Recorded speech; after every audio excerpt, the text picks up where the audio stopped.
This program is brought to you by Stanford on iTunes U at Stanford University.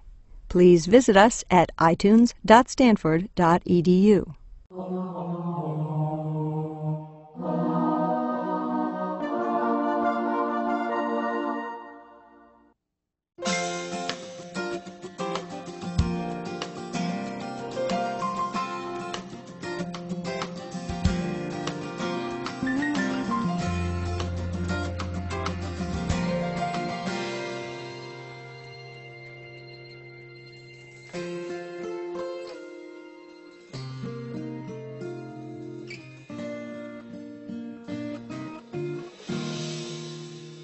Let me begin with this slide, or these data, which I ran across some years ago, looking at the age when Nobel Prize laureates in medicine or physiology did the work that led to their Nobel Prize. And it's a fairly depressing slide for more senior people like myself, suggesting that most Nobel laureates in medicine did their work fairly early on, suggesting that maybe as we get older, we're not quite as productive as perhaps we were when we were younger. Now, recently, Stanford had its own Nobel laureate. This is Andrew Fire, who did work looking at RNA interference, and the age at which he published his key paper is right there in the middle, so he falls right where he should be in terms of when he did his most productive work.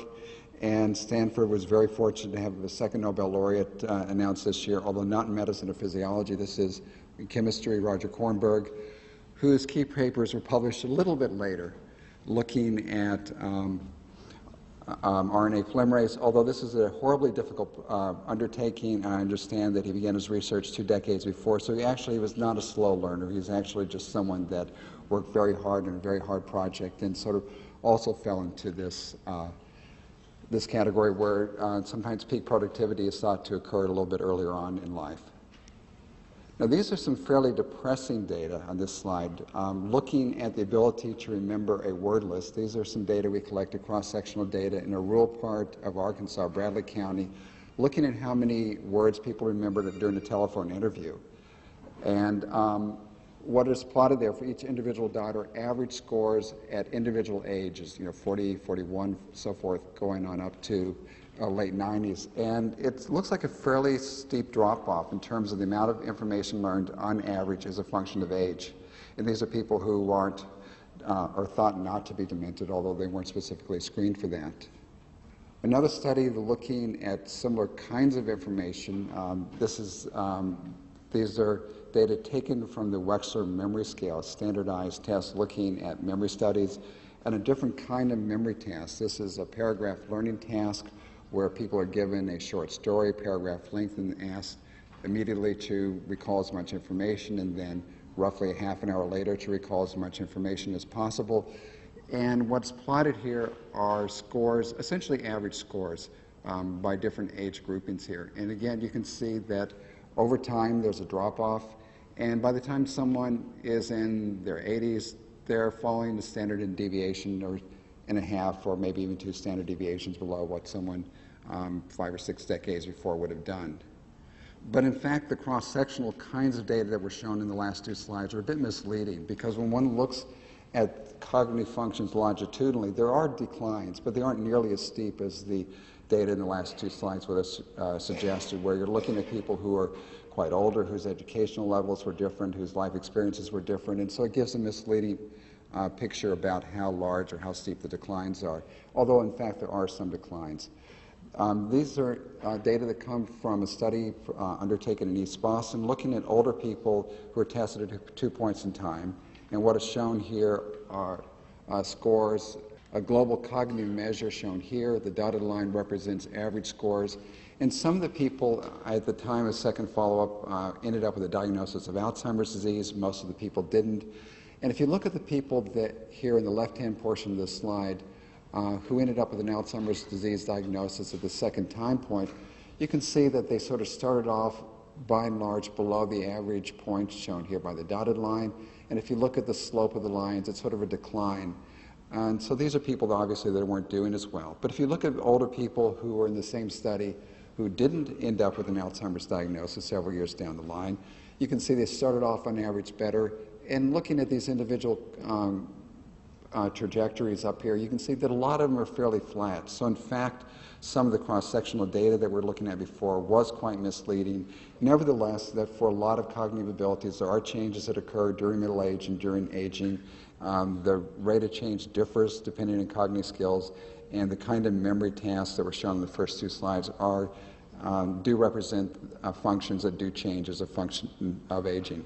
There's been a concept that's been developed recently referred to as mild cognitive impairment. The term means just what you think it would mean. It's particularly related to memory, so the amnestic variety of mild cognitive impairment, and it's sometimes defined as people that have some memory problems, although they perform pretty well in activities of daily living. Cognitive functions otherwise are pretty good.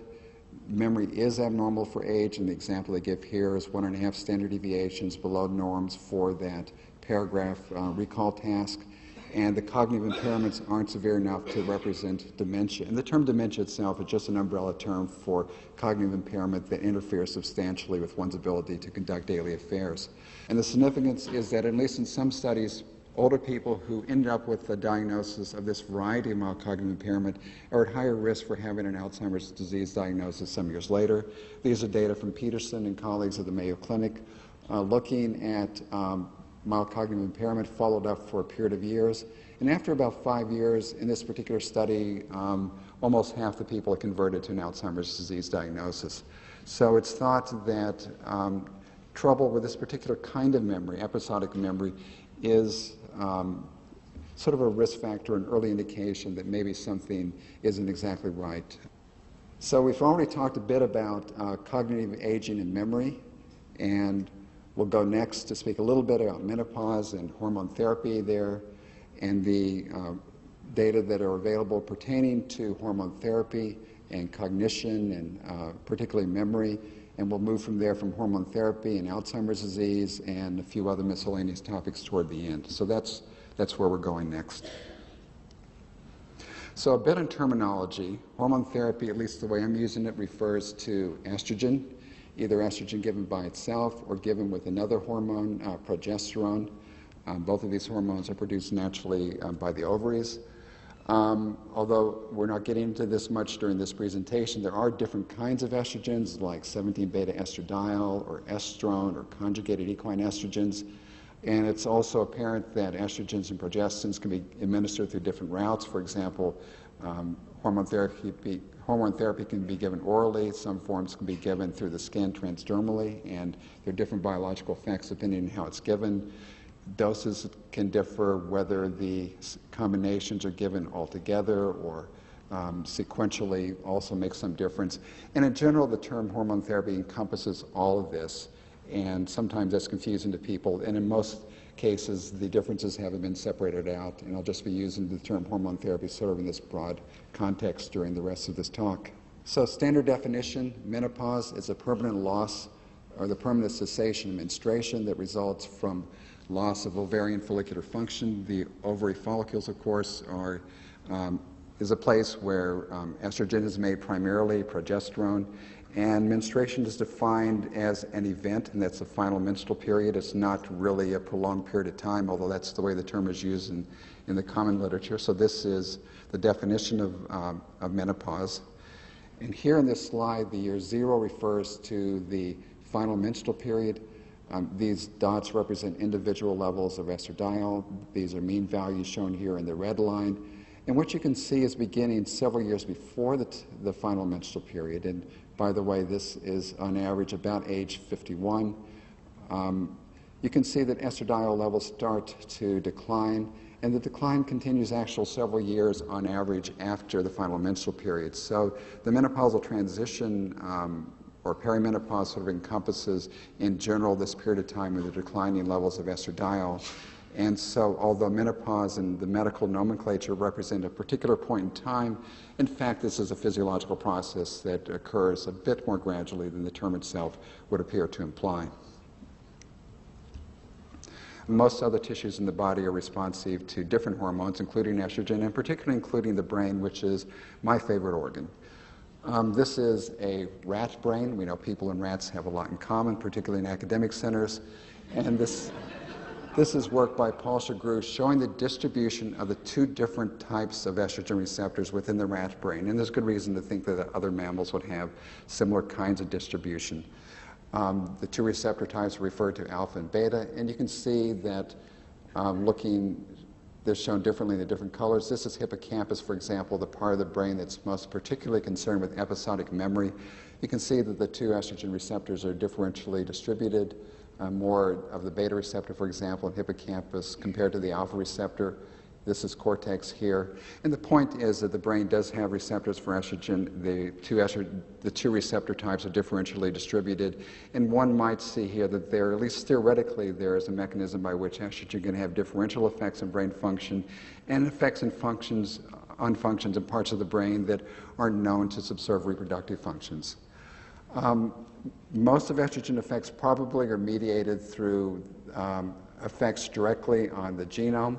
This is the way the other steroid hormones also have their effects, but there are also some effects that appear to be receptor-mediated but not really dependent on interaction with the gene. Some of these are rapid actions, estrogen effects on neurotransmitter release, for example, or ionic permeability. And there are some effects of estrogen that probably don't require interaction with specific receptors. These are interactions. Some of the antioxidant effects, for example, appear not to be receptor-mediated. There are also ways that estrogen can affect the brain and nerve cells indirectly. Estrogen clearly has effects on the supportive cells of the nervous system, glial cells. There are effects on the immune system, and their immune response is known to be very important in several different neurological diseases, including, we think, Alzheimer's disease. There are various effects that estrogen would have on blood flow. Blood goes to the brain as well as other organs, of course, but effects on the endothelium, the lining of the blood vessels, on clotting, on the buildup of atherosclerosis within the arteries. There are a number of different effects in laboratory animals and humans that estrogen would have, and these might indirectly be thought to affect brain. And finally, effects on the active transport of glucose, an energy substrate, into the brain and brain metabolism. So a lot of ways, at least theoretically, that estrogen could have an effect on brain function, and some of these ways one would think would be relevant to disorders like cognitive aging, like Alzheimer's disease. One would think. This is an older slide. I like to show it. This is from Dominique Tourneau-Laren's laboratory at Columbia University, one of the first workers interested in this aspect of estrogen effect. And what is shown here are explants from fetal rat brains in a tissue culture dish. And the explants themselves will be sort of down here below what's shown in the slide. And these are nerve processes growing out from the explants. And you can see here in the untreated media that there is a certain amount of outgrowth of these nerve fibers. And when there's more estradiol, a particular form of estrogen within the media, then the outgrowth is more exuberant. So this is just one way of demonstrating, at least in a laboratory model at certain gestational age, that estrogen can have clear effects on this, on the growth of nerve processes within portions of the brain. This is from the Seattle Midlife Women's Health Study, asking women whether or not they noticed changes in memory in the past few years. And not surprisingly, the majority, 62% in this study, responded yes. But there aren't a lot of objective data, or at least there weren't until the past several years, looking at memory in terms of actual measurements. One of the projects that I was involved in is something referred to as a Melbourne Women's Midlife Health Project cohort, fairly modest size by any contemporary standards, but at the time fairly large, 300 and something women who were recruited by Lorraine Dinnerstein in Melbourne to look at a number of different functions as women went through the midlife transition, through menopause. At the time of initial recruitment, they were 45 to 55 years of age, still menstruating, not in hormone therapy. 326 women participated in different kinds of cognitive testing funded through the Alzheimer's Association. And the data I'm going to show here is based on an episodic memory task, and that is the ability to learn and remember a 10-item word list. So the participants were given a list of words and then asked to remember them, 3 immediate recall trials and then 1 delayed recall trial somewhat later. And breaking down women to where they were in terms of reproductive stage, there were 50 women who were still menstruating in the menopausal transition, another 150 or so who were in the early postmenopause, and this is defined by being within 5 years of the final menstrual period. And although this is still a middle-aged group and not an older group, about 50 women were just beyond that 5-year period. And what one might expect is if the loss of ovarian function had a large impact on episodic memory, it would show up in learning of this wordless task, and in fact we didn't see any differences. You can see here for the immediate recall, these bars are higher because they represent 3 trials, no difference based on reproductive stage, and the same is true here for delayed recall. This is a slide looking at circulating levels of the hormone estradiol in the same group. This is the Melbourne group again. The memory score is shown here along this axis. Along this axis is shown the concentration of estrogen. The immediate recall scores are plotted in blue up above, and the delayed recall scores there down below. And essentially you can see, regardless of concentration, it's a fairly flat line. So as measured by circulating levels of estradiol and as measured by the wordless memory task, there wasn't much relationship between how much estrogen was actually present and how good the memory was. These data are based on women not using hormone therapy. Since then, there have been several other studies that have looked at episodic memory during this midlife period of time. A study that was published just this year from Taiwan, a larger study looking at women ages 40 to 54 who were premenopausal. They were followed up a year and a half later. 114 women were now in the menopausal transition, and 381 remained premenopausal. They were given a fairly large neuropsychological battery. One of these tasks looked at episodic memory. That's this wordless delayed recall task.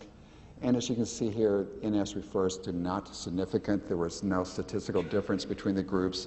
And in most, not all, but most of the other measures that were looked at, in fact, there was no effect on episodic memory. Another study published this last year was from Britain, looking at a group of women all born in 1946.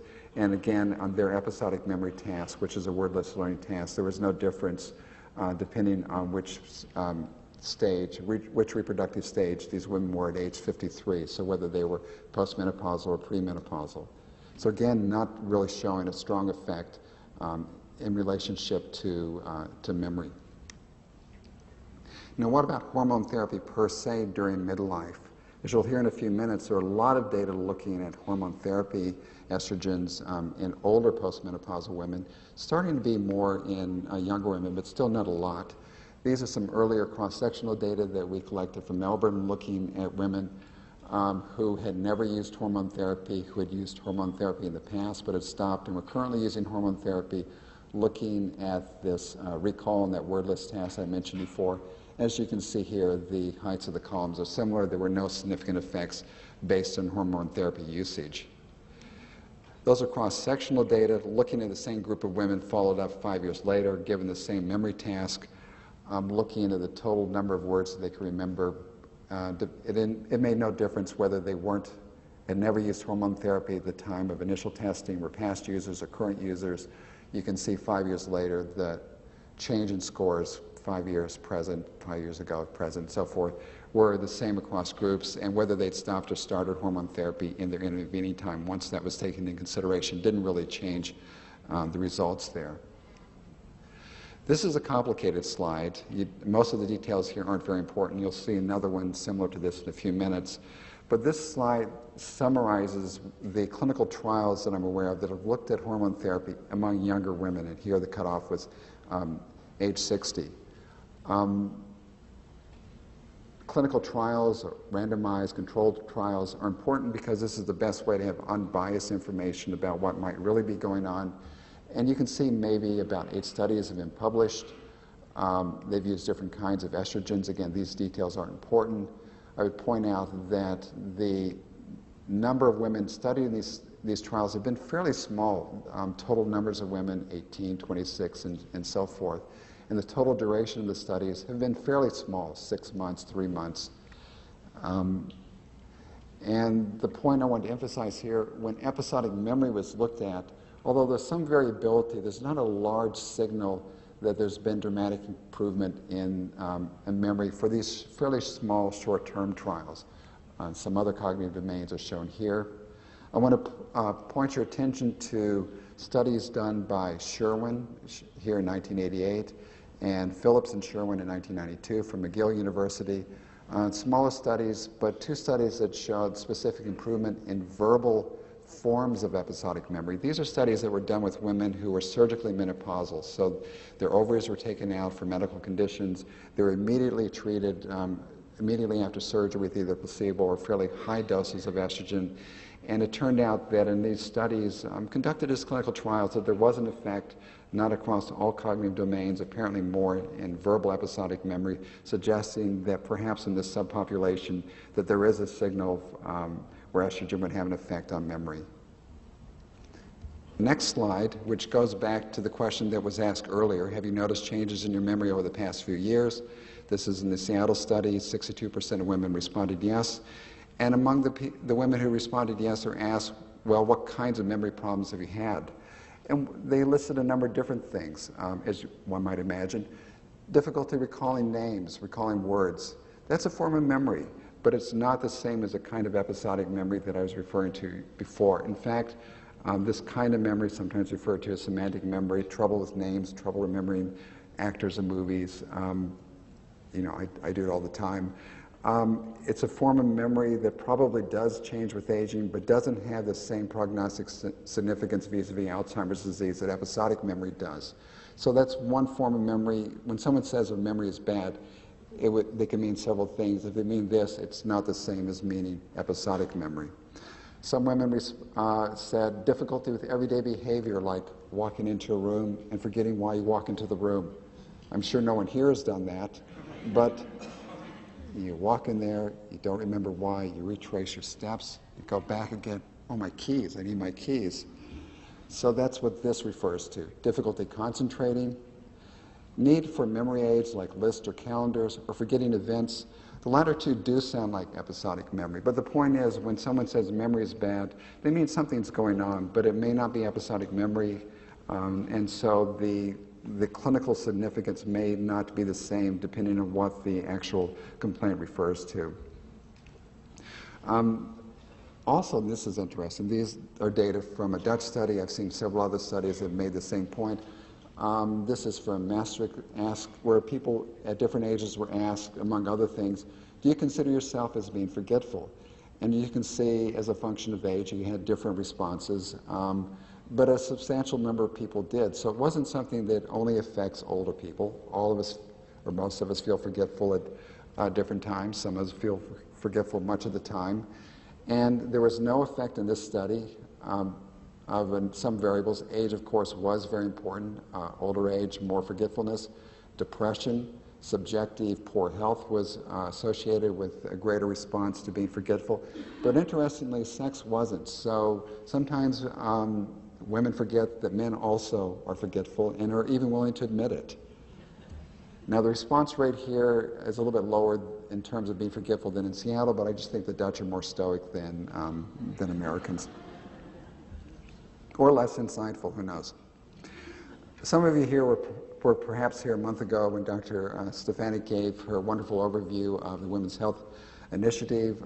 It's an extremely important study. It's had a lot of implications for medical practice, and she has been sort of one of the leaders in making sure that it went forth and is still going forth.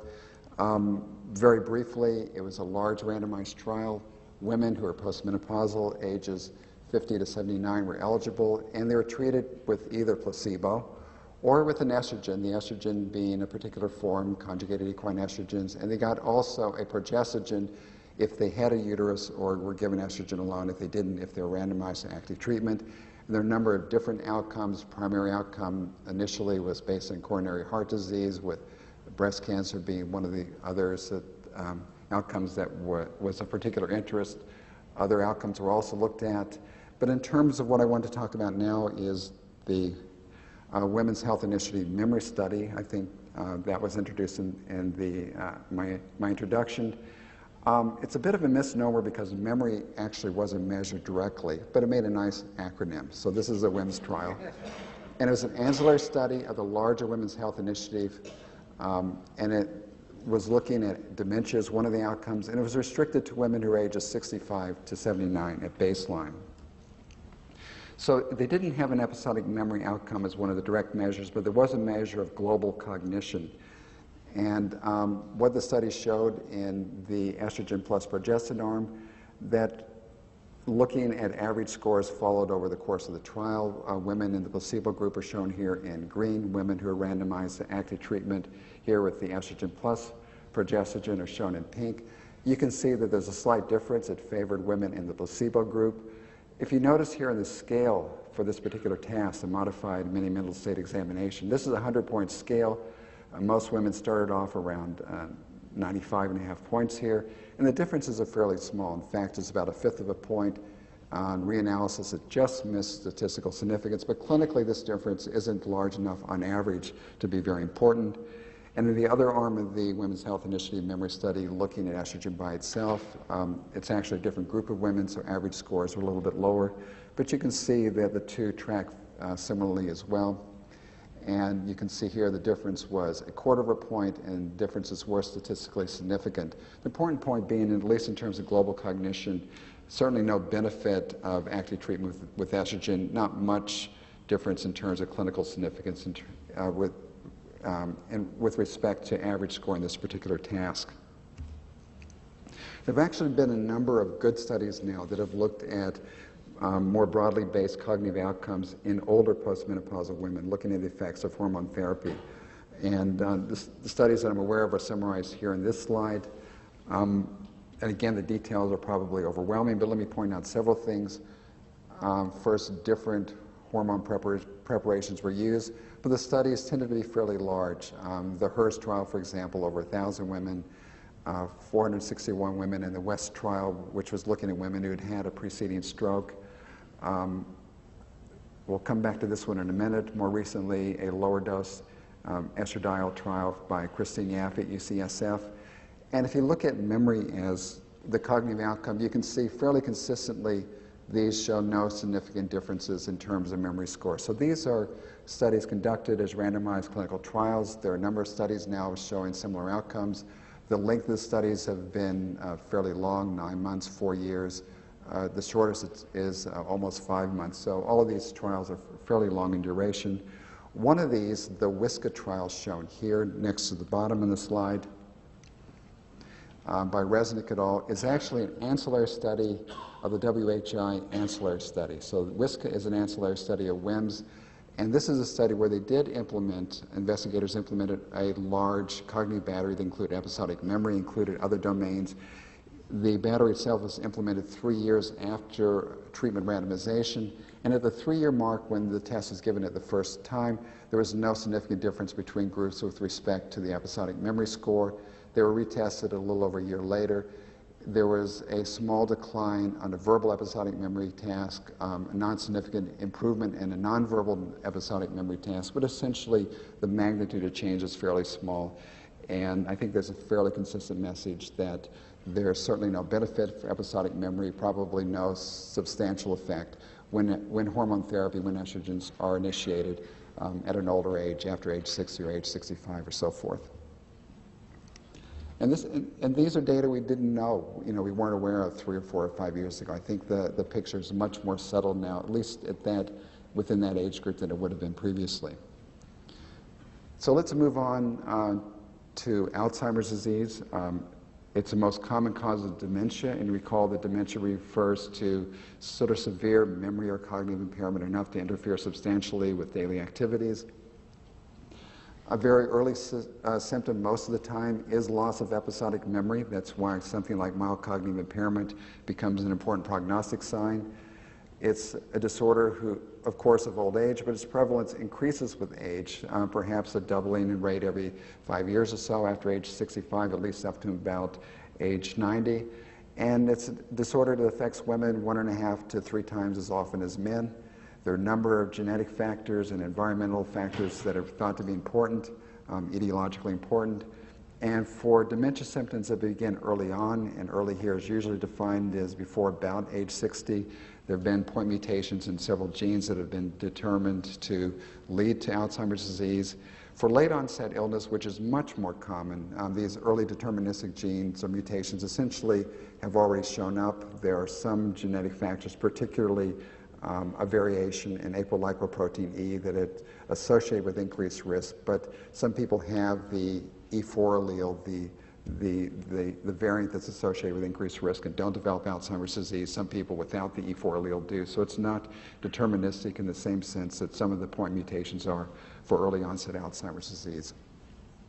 This is sort of a textbook slide showing the typical pathology of Alzheimer's disease. This is a silver stain looking at the brain. These little structures here are nerve cells and neurons, and the dark staining area within these nerve cells are the nerve fibrillary tangles. Certain neurons in certain parts of the brain are a predilection for developing nerve fibrillary tangles. The other abnormality in this slide are these structures shown here, smaller one here. These are the so-called plaques, the neuritic plaques, widely distended abnormal neurites, nerve processes with different stains. You would see deposit in the center beta amyloid, which is an abnormal protein breakdown product which is associated with Alzheimer's disease. One of the reasons why Alzheimer's disease is much more a disease of women compared to men is sort of, well, it's sort of bad news for men. We aren't around long enough to be at highest risk. These are data just from the U.S. Census Bureau showing the number of men left alive per 100 women as a function of age. So we're okay at age 50, somewhere in the high 90s, but you can see by the time we're looking at 85 plus, maybe 40 men per 100 women. And since the incidence and prevalence of Alzheimer's disease, it's much higher down at this end of the age spectrum. A lot more women are going to have Alzheimer's disease just by virtue of the fact that they're stronger than men. They live longer than men. That's probably not the whole picture. In looking at the actual incidence that takes this kind of difference into consideration, some studies do show a gender difference such that women are at higher risk compared to men. Not all studies show that. One of the studies that does seem to show that are actually a series of 4 studies from Europe combined as a Eurodim analysis shown here. Looking at the cumulative risk of developing Alzheimer's disease as a function of age, assuming the absence of dementia at age 65. You can see men and women are shown separately here in this graph. Very low risk, up until older age. But you can see over time, at least in the European study, there does appear to be an increase in risk. Looking at relative risk, women here had a relative risk of 1.5 compared to men, as shown there. And one way of looking at this differently would be, for example, at age 85, if you sort of project upwards and then go back over to the left-hand side of the axis, you can see here, at least in the European study, maybe twice as much Alzheimer's disease for women compared to men. So some of the studies do suggest, although a lot of the difference between men and women is due to the fact that there are simply more older women than men, perhaps not all the difference is explained that way. Now, in terms of hormones, in terms of estrogen in Alzheimer's disease, there was a very strong biological rationale why a treatment for women who already had Alzheimer's disease would be a good idea. I haven't gone through some of the biological rationale, but included important effects on transmitters like acetylcholine, effects on the deposition of beta amyloid within the brain itself. Estrogen reduces deposition of beta amyloid. It is protective of the cholinergic neurons, at least in animal models, and there were other lines of evidence that suggested that this would be a good treatment. There are a number of observational studies and uncontrolled trials that suggested a beneficial effect, and now at least a half a dozen or so clinical trials that have been done in a more controlled fashion. And these trials are summarized here in this slide. And you can see some of the slides seem to suggest an overall treatment benefit, at least according to the way they were reported by authors. Although if you actually break that down and look at the actual outcomes, some of the beneficial studies aren't as clear-cut as maybe the summary abstract would at first appear. There have been other studies that have suggested no substantial effect on different kinds of outcomes, including a smaller study that we did when I was at the University of Southern California, shown here, and some somewhat larger studies done here. In general, the studies that show no effect are somewhat larger. They were conducted at longer periods of time, 12 months being the longest. They tended to use more standardized outcome measures. And I think the general consensus is that estrogen as a form of treatment for Alzheimer's disease was a good idea that turned out once studies were done not to really have a big signal here. A probably more important issue for most people is what would the effects of a hormone like estrogen be in terms of preventing Alzheimer's disease, or more generally preventing dementia. The only clinical trial that's addressed this is the Women's Health Initiative memory study, where the defined primary outcome is looking at the risk of developing dementia. And here the results suggested that hormone therapy actually did not decrease the risk of developing dementia, it actually increased risk, and those data are shown here. The two groups, placebo group or the active treatment with hormone therapy group, are shown in different colors. And this is a slide that looks at cumulative risk over a period of time. So the higher the graph goes, then the more people have developed a dementia diagnosis. And you can see here that the placebo group is doing better than the active treatment group. And if you look at this in terms of a relative risk, I know these numbers probably don't mean a lot to you, but 1.76 indicates that the risk is 76% higher for the active treatment group compared to placebo, looking at this overall difference. And these numbers break it down to trial. For the estrogen alone trial, the relative risk is about 49% higher here, about 105% higher. This was statistically significant, this not quite. The combined analysis was statistically significant. So here in the Women's Health Initiative, the only clinical trial that's looked at dementia risk in the context of a clinical trial showed increased risk. And this result was somewhat surprising to a number of people because a fairly large body of observational literature suggested that the risk would be in the other direction. That's why this is one of the, it wasn't why the original trial was planned, but why the ancillary study was planned, to look at this outcome. What this slide summarizes are observational studies that looked at the association between a woman using hormone therapy after menopause and the risk of developing Alzheimer's disease. And the way this is set up is that these little boxes or triangles represent point estimates of risk, and when the risk is less than 1, it suggests that the association is protective. That means it appeared to be a good thing. And when it's greater than 1, then it was in the other direction. These horizontal black lines represent confidence intervals, and when the entire black line is on one side of this dotted line, on one side of 1, then those results were statistically significant. And just looking at this, you can see that most studies suggested a protective association, and most of these were statistically significant. Not all, but most were. In fact, several meta-analyses that combined the information from all the studies came up with that conclusion. And this includes 3 studies that I've been involved with from the Alzheimer's Center at the University of Southern California, shown here, with Annalia Paganini-Hill at the Leisure World Retirement Community in Southern California here, and more recently with the multi-institutional research in Alzheimer's genetic epidemiology organized through Boston University, shown here. And these are studies, among others, that suggested protective associations. So the question is, what's going on? What's different about the observational studies compared to the clinical trials? And some of those differences are obvious, and we'll get to that in a minute. One point, though, in stepping back a little bit, is to realize women in the observational studies weren't randomized or allocated to receive estrogen at particular times. They took it depending on when they went to the doctors and what symptoms were or what doctors and patients thought. And based on findings from a national survey, this is the NHANES-3 study, looking at women who used hormone therapy and asking when they initiated it.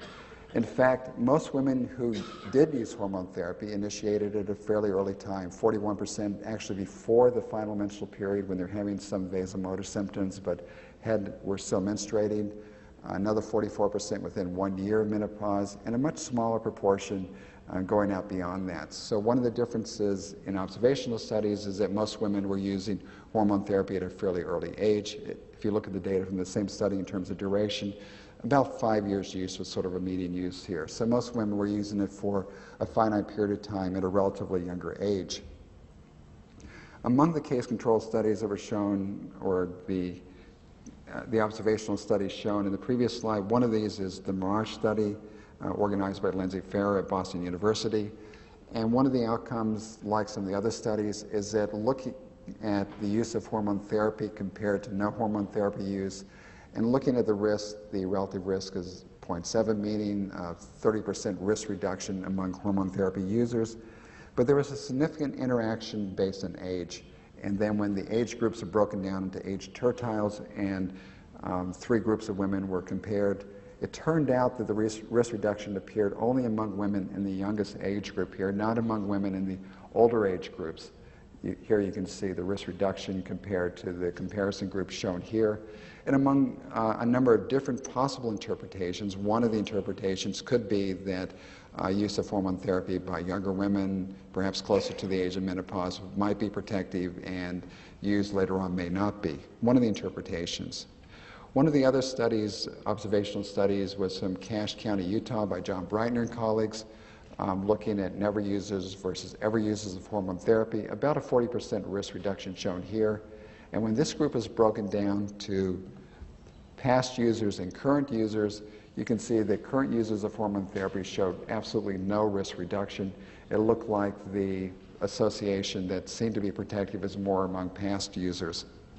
So in trying to consider why a lot of observational studies suggested a protective association, the Women's Health Initiative memory study indicated a just the opposite, a detrimental effect of estrogens.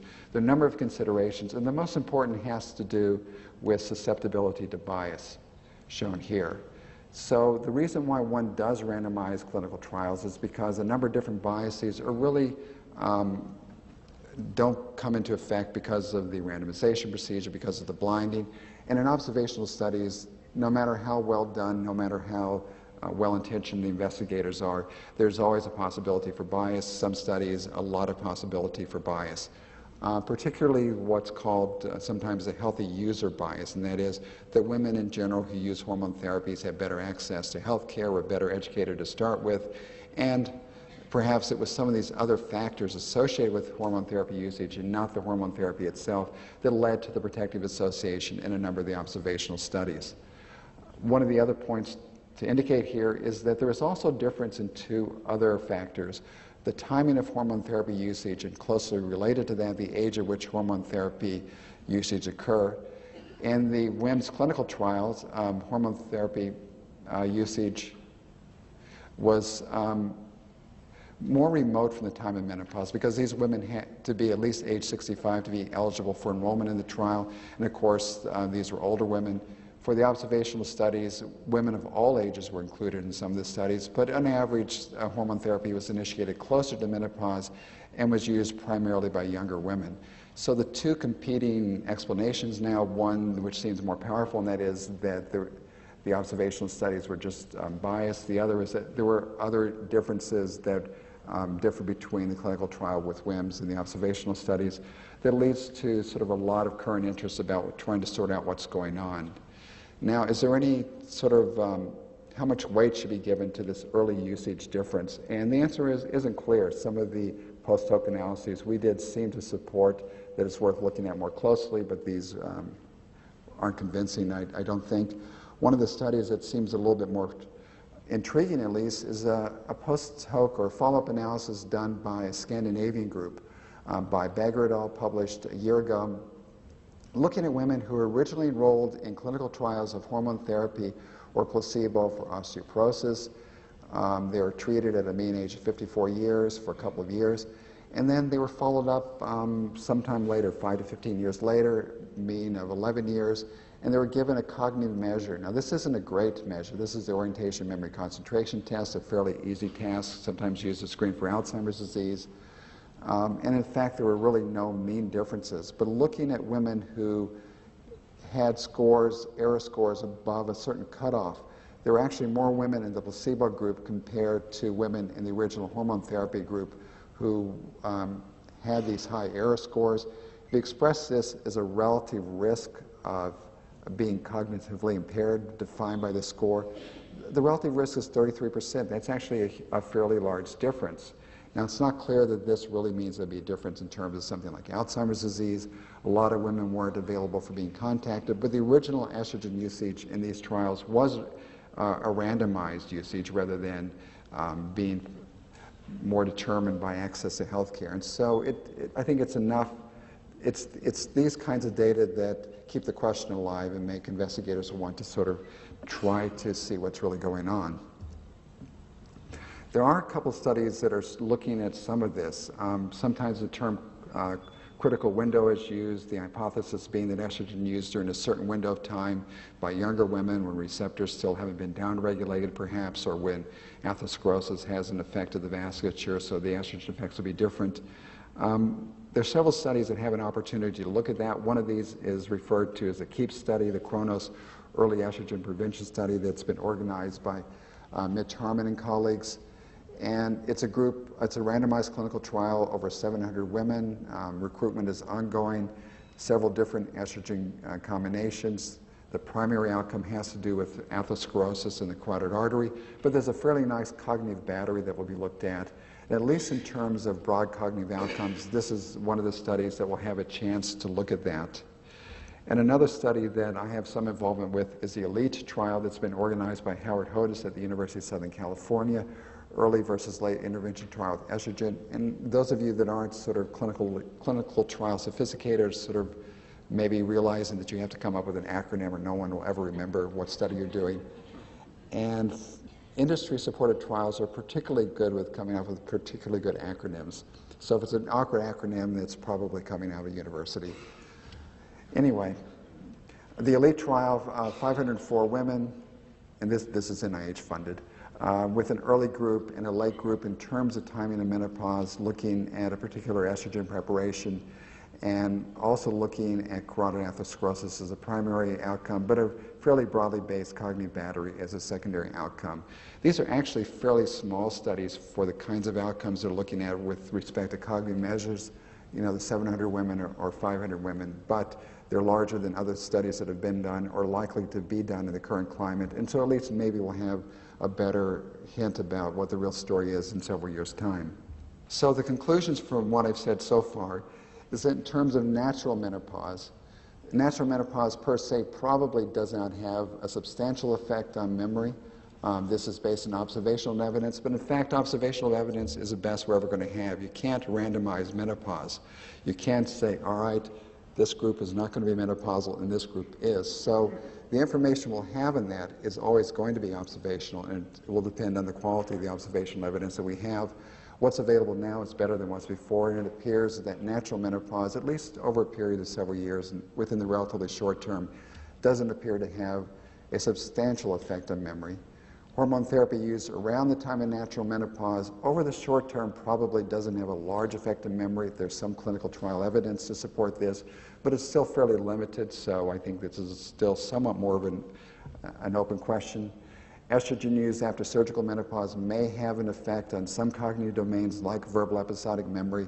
I mentioned a couple studies by Barbara Sherwin at McGill University in support of this, and surprisingly we don't have larger studies to back that up, but based on what we have, I think that's still sort of a reasonable conclusion for now.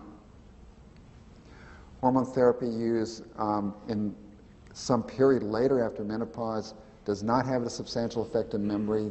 These are older postmenopausal women, and as I said before, a fairly substantial body of clinical trial evidence now in support of that. We have clinical trial evidence that hormone therapy does not improve symptoms of Alzheimer's disease, and that hormone therapy used in women without dementia later after menopause, this is from the Women's Health Initiative Memory Study, actually increases the risk of dementia. And with respect to effects of hormone therapy on remote outcomes like Alzheimer's disease, when used for several years around the time of menopause, we really don't have a clear answer now. The observational evidence implies maybe the association would be protective, but as I said before, observational findings could be biased, and the Women's Health Initiative Memory Study, which gave us important answers, really didn't include women this young. It wasn't intended to, and so we can't really use that information for this younger age group, so it's an area of further investigation. Other things that are coming up in the future, there are compounds that have estrogenic effects but aren't really estrogens.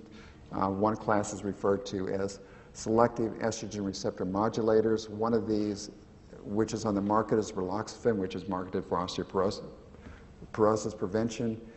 And one of the secondary studies in the large trials looking at osteoporosis had to do with dementia outcome. I was involved in dementia adjudication for the study.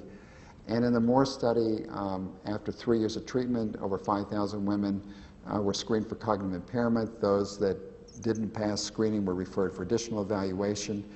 700 women completed evaluation. And with the final adjudication, looking at just the higher dose of raloxifene, there was no effect of lower dose compared to placebo, looking at mild cognitive impairment defined a little bit differently than what we've talked about. The higher dose raloxifene group actually had a statistically significant reduction in developing cognitive impairment. If you look at dementia due to Alzheimer's disease, there was also a risk reduction. The numbers are fairly small and it didn't reach statistical significance. Looking at all causes of dementia or mild cognitive impairment, sort of borderline significance shown here, but at least a suggestion that a compound that has some estrogenic effects in some tissues, but also non-estrogenic effects or even anti-estrogenic effects in other tissues might have a role in some aspects of cognition. We don't know, but we've actually organized a small clinical trial to start to pilot this in women with Alzheimer's disease, and this is sort of up and getting underway now with sites involving Kaiser Permanente here in Northern California and Indiana University. Now I get spammed all the time with similar kinds of things, but this is actually an old snail mail kind of spam I received even before I reached the AARP official age of 50. It makes a good slide. So people have asked about testosterone in terms of cognitive aging for men, in terms of Alzheimer's disease prevention, and in fact there's some reason to be interested in this topic other than slides like this. The brain has receptors not only for estrogen but also for androgens, also for other kinds of steroid hormones. There are some data, not overwhelming data yet, that suggests that testosterone might have effect on visual spatial functions, certain kinds of cognitive domains, and there's some observational evidence that suggests that testosterone levels might be lower in men who go on to develop Alzheimer's disease compared to men who don't. This, I mean, to me, in a general sense, the field with testosterone with respect to cognitive aging and Alzheimer's disease looks a lot like the estrogen field did 5 or 10 years ago. Intriguing information, enough information to want to look more closely and find out answers, but not enough to be very certain about yet. There are a lot of different factors that have been associated with cognitive aging, with dementia. I give a whole talk on something like this occasionally, and each time I go to update my slides, the font gets smaller and smaller. In fact, I could add 2 or 3 times more on this slide than is indicated here. I also keep changing my happy faces because as more studies are done, some are contradictory, and whether it's a smiley face or a sad face sort of depends on what latest study has come out. But basically, when one looks at factors that have been associated with not doing as well with cognitive aging or with Alzheimer's disease, obviously, if you could stay young forever, you would avoid a lot of this.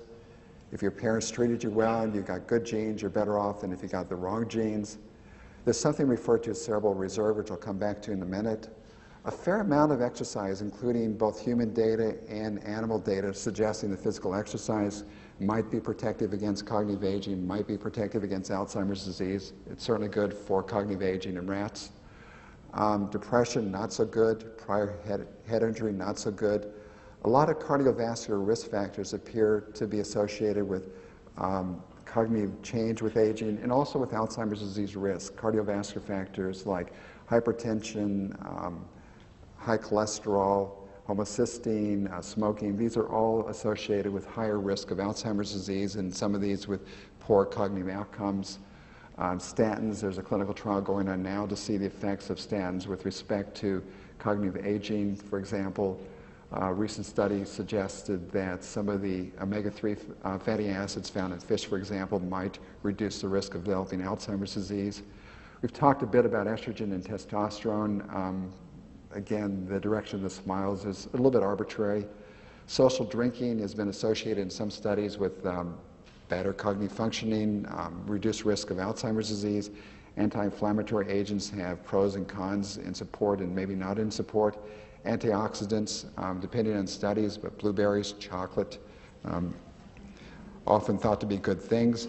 And so one might think that a good happy meal would be a meal that includes fish, omega-3 polyunsaturated fatty acids, wine, red wine, and some of the initial studies looking at the association with red wine and Alzheimer's disease actually came from the Bordeaux region of France, where the only alcohol that was available was red wine.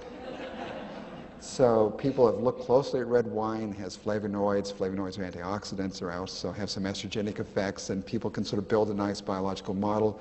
But some of the studies show similar associations with other forms of alcohol. And the question is moderate drinking actually good, or is this another healthy user effect? People that drink in moderation are the same people that play tennis on weekends and go to their doctors and do other health-promoting activities, and maybe this is just an association. We don't know.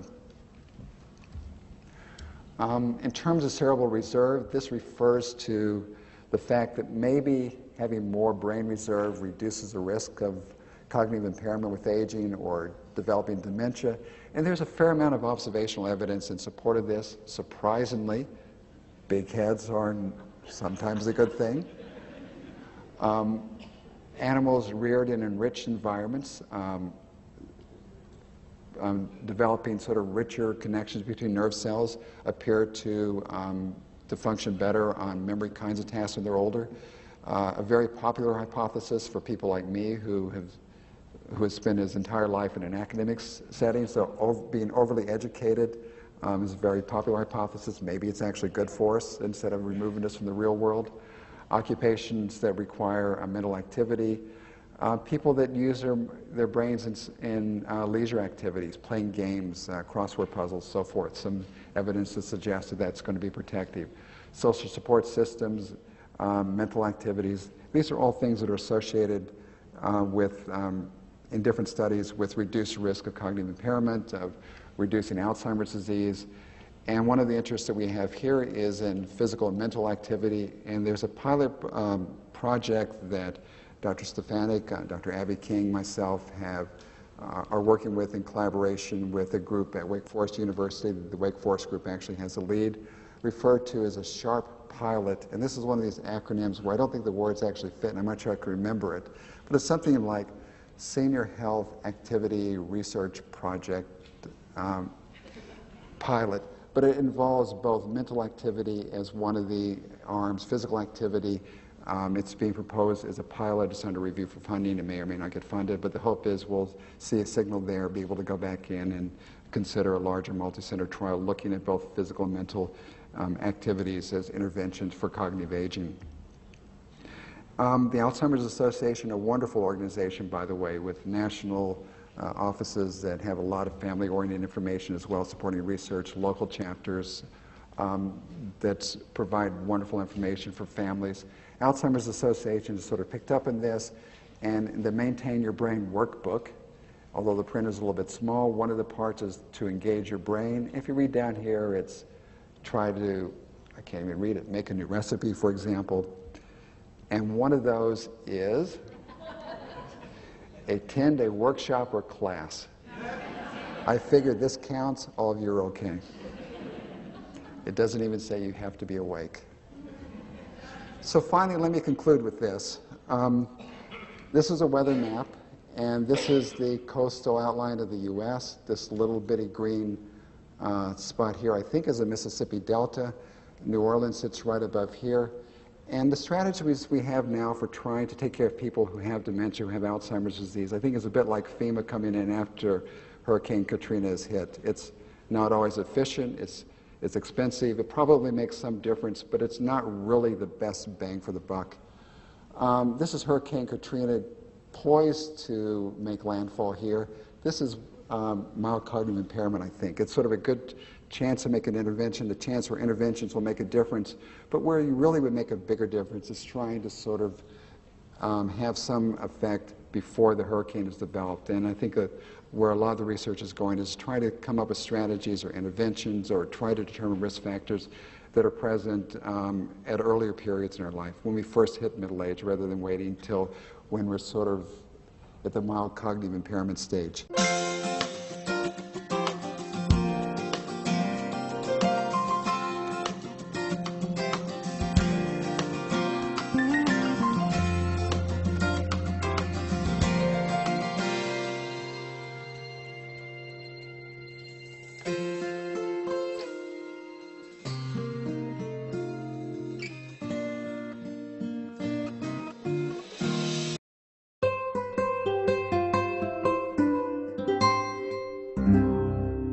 The preceding program was brought to you by Stanford on iTunes U and is copyrighted by the Board of Trustees of the Leland Stanford Junior University.